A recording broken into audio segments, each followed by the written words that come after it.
What is up, everybody? We are back with an episode of a series I'm going to call Beats with Brew. I'm here in the club, as you can tell. You know, it's getting really rowdy, so it's crazy that I'm able to record in here.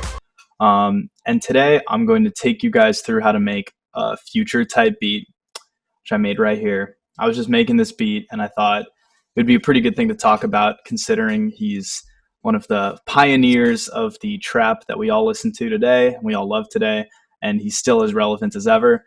First thing I started with is this Rhodes sound that you might have seen me use in the last video for my own song. I just put an echo and a reverb on it and took out most of the high end, so it sounds like this by itself.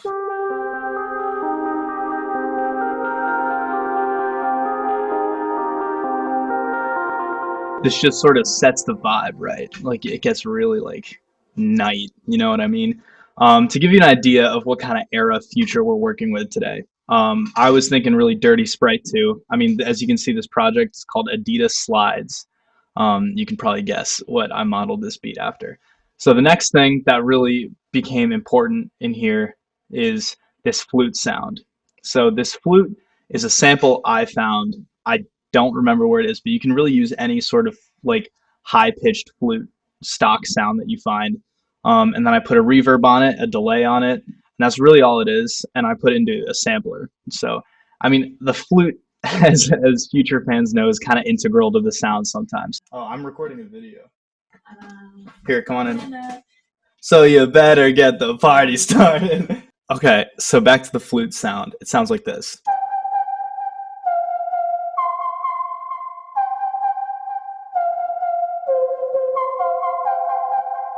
That's the kind of vibe for that. And then the thing I wanted to do at the beginning is really set a dark, moody feeling to it.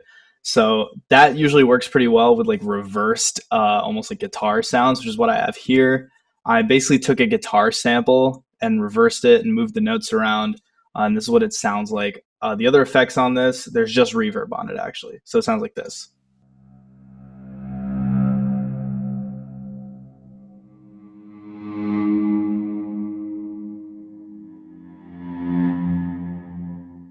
I mean, we just have a regular bass here. This is a stock Logic deep sub bass, just because I wanted something to be different from the 808 later, and it just sounds like this.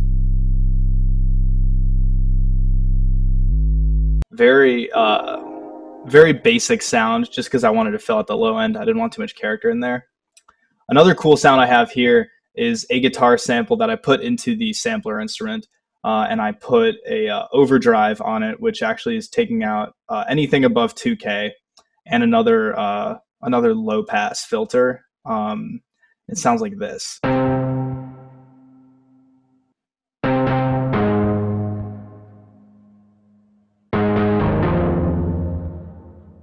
So super dry by itself.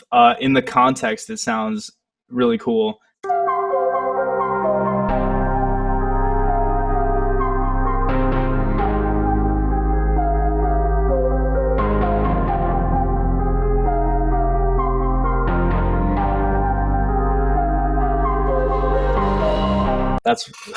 It's just so moody, and like you can tell almost that like this intro is so long, and I did that because I always love it when Future uses really long intros, so you don't know when he's gonna come in on the beat, and he just goes like the fuck off. So the rest of the beat is very simple. There's not that much going on in it. So the drums sound like this.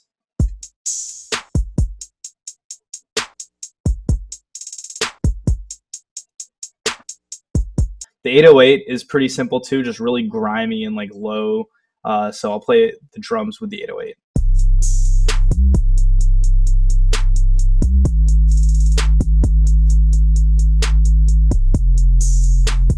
Again, pretty simple, just really filling it out and making it just sound dirty as fuck. And then we got, this is the core of a future beat that just goes off, in my opinion. It's the Siren sound.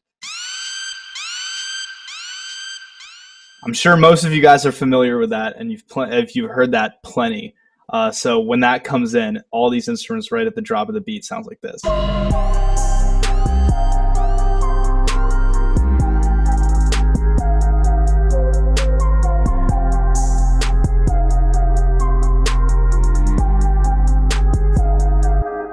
Oh yeah. I mean, just that drop hits really hard. So the cool thing about this beat is, although I'm using really specific sounds like this Rhodes and stuff, and like these samples that I've found, it's so easy to come up with your own sounds to use in this. I mean, it's really just finding a specific sound that sounds vaguely familiar to something Future would use. So, like, finding a flute sound is pretty simple.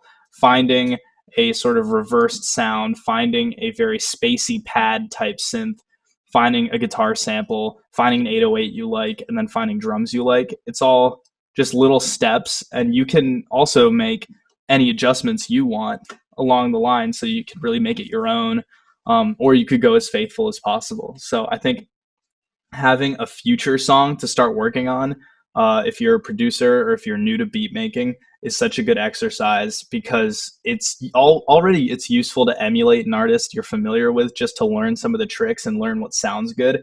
And then also, everybody likes to get on beats like this, so it's definitely a good option to just work your craft on something like this. So yeah, this is what the ending of the beat sounds like.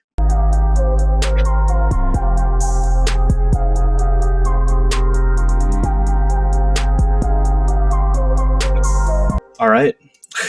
So thank you guys for watching. If you guys want to hear this full beat, I'll be putting it on my SoundCloud and putting the link down in the description. Let me know if you guys want to watch more videos like this. I have a lot of fun making them, so let me know. And yeah, thanks.